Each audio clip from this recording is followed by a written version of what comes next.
Thank you very much, the prodigiously patient patriot, Mr. Ricketts. Thank you, Mr. Chairman, and you've got a heck of a barber, too. Well, I want to add my thanks to all the panelists for your service to our great nation, and I also want to thank your families as well, because I know they serve alongside you as you're serving our country. And especially to our members of the Foreign Service, thank you. As governor of Nebraska, I had the opportunity to lead about 2 trade missions a year around the world, and I got to tell you, every time I was in an embassy, I was very impressed with the quality of people who are representing our country overseas. So thank you very much for your service. In particular, I had direct experience with that. Dr. Murthy, so I share also some of my colleagues' disappointment with the WHO and specifically around the COVID pandemic. Again, as I mentioned, I was governor, and so I had kind of a front row seat to the failures of the WHO as we went through that pandemic on a number of different levels. But what I want to focus on is kind of something that Senator Hagerty mentioned about before. That if you're confirmed, will you ensure that the WHO conducts a true and thorough investigation into the origins of the COVID pandemic, the actions of the Chinese Communist Party? There's been a lot of folks at the WHO claim to be committed to getting real answers about the pandemic and claim to be tough on China. But as soon as the Chinese Communist Party pushes back, for example, denies entry to a lab or refuses to allow a doctor or a scientist, to have access for us, they all kind of back down and do nothing. And certainly, I think that a lot of the information early on, especially, it seemed like the WHO was really being deferential to the CCP, which I think all of us would agree does not share our values here in the United States. And I think the U.S. representative of the WHO needs to have a specific plan to, when you arrive, on how you're going to get these answers. So do you have a specific plan on how to ensure the WHO conducts a thorough investigation and gets the best as we can, gets to the origins of the COVID pandemic and the Chinese Communist Party's role in that? Yeah, thank you, Senator. I continue to believe this is a very important issue for us to get to the bottom of. We can't afford to cast it off and just move on for 2 critical reasons. One is understanding the origins of this pandemic will help us be better prepared for the future.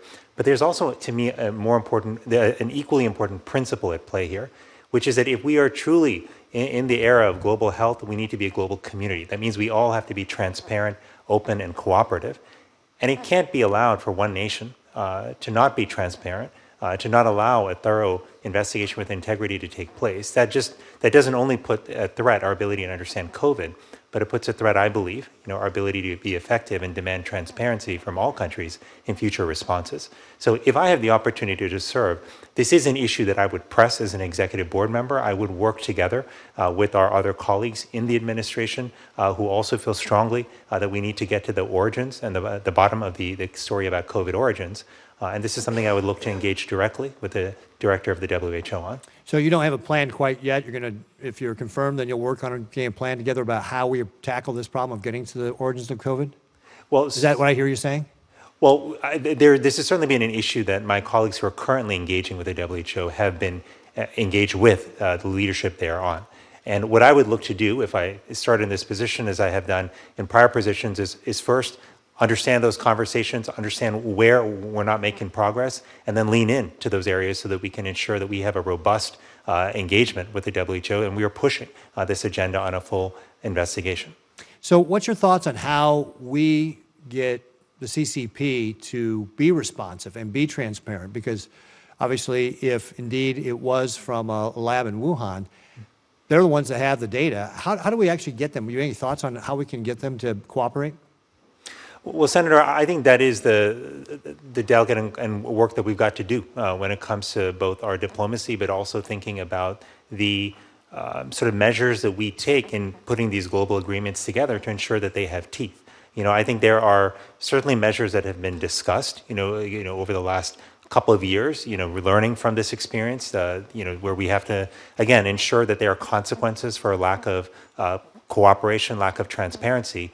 And again, this is part of what I would look to engage on and to work with my colleagues in the U.S. government on, because again, as I said, to me, this is not a back burner issue. This is not something we can afford to put aside. This is front and center of one of my core priorities that I mentioned earlier on, which is pandemic preparedness. And that means we've got to get to the bottoms of COVID origins. Yeah, as you know, doing an after-action report or a post-mortem, whatever we want to call it afterwards, is going to be important. I think that getting the Chinese Communist Party to cooperate with that somehow is going to be important.